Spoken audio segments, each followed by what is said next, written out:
It's my last day. You know what we're going to do? We're going to give every single one of you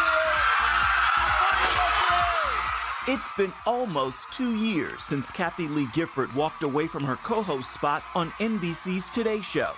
And she's been even busier. All right, that's pretty darn gorgeous. Directing her first film. Once again, make me catch my breath. Singing again. And writing another best-selling children's book. I'm in a new place at the age of 67 that I never would have dreamed I would be. I've got #1 hit records. I get my movie that just came out went to #1 in America. How long are you going to sit there while I get eaten up? They're not even biting you. #1, and Kathie Lee's first time writing, producing, and starring in a romantic comedy. At this stage of my life, when I should be getting my senior discount to go see movies, I'm writing them, baby. You gotta laugh. This busy widowed mother of 2 laughs a lot. Kathie, you need 4 points. That's it? That's it. I will go down as the dumbest person ever. And she's enjoyed a decades-long career, making millions laugh right along with her. Some of the untold stories behind that success are in the pages of her new memoir. The book is Never Too Late. Make your next act your best act. From someone like yourself who's had so many acts, what did you want your readers to take away from this book? It was a hard book to write for a lot of different reasons. It's speaking to people's hearts about their fears and about God's faithfulness in every season of our lives.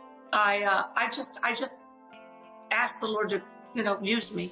Help me to remember things, Lord, things I've never said before. Give me boldness, but at the same time, tenderness towards people. But I wasn't going to write a how-to book either. I'm not an expert at anything. All I know is that God is faithful. Trust him again. There's my book. I threw in a lot of these stories that I've never had a chance to tell. And as you know, because thank you for reading it, by the way, it's a who's who.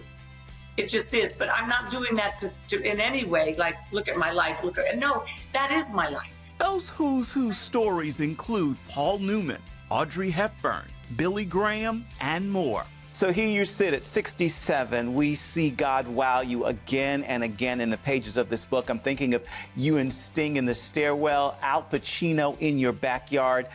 Story after story. Does God continue to wow you now? More so. I was one of those kids that just thought early in life, the world is mine because God says so. Your life is incredible, but there's certainly been some really down times as well and some difficult times for you to share. What was the hardest story to relive in the pages of this book? Anytime I relive my parents' first, beginnings, it just breaks my heart all over again for them. I dedicate my book to them, just reliving how hard their lives were before, first of all, before they found each other. And second of all, before they knew the Lord. And it breaks my heart for them. And I miss it. It just reminds me of how much I miss them. One of my favorite lines in the book is a simple one. You say, it's never too late to leave a good thing.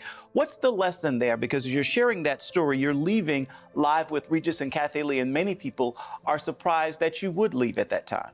And then I left again with Hoda at the height of the success. Each time I left at the height of my success with those shows.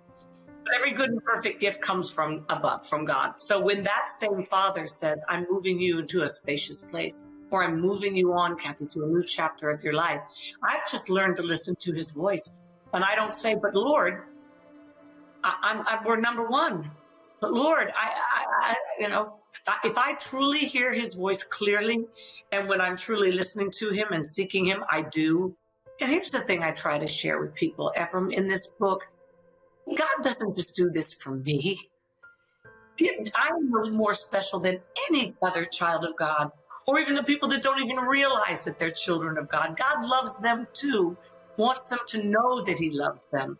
It's just that I trust him. You begin each chapter of the story with lyrics to some of the songs you've written. I love them all. But is there a favorite song? I'm trying to get you to share one. I recorded a song called I Want to Matter a long, long time ago. And I ended the book with this thought, Though I'm fragile and foolish and flawed, I'm sincere. I want someone to fondly remember me here. More than being praised, more than being flattered, I need to know without a doubt that somehow I have mattered. And if I'm really honest, I would like to write one song that someone will be singing long after I am gone. And we all want to live a life that matters. With Kathie Lee Gifford, Ephraim Graham, CBN News.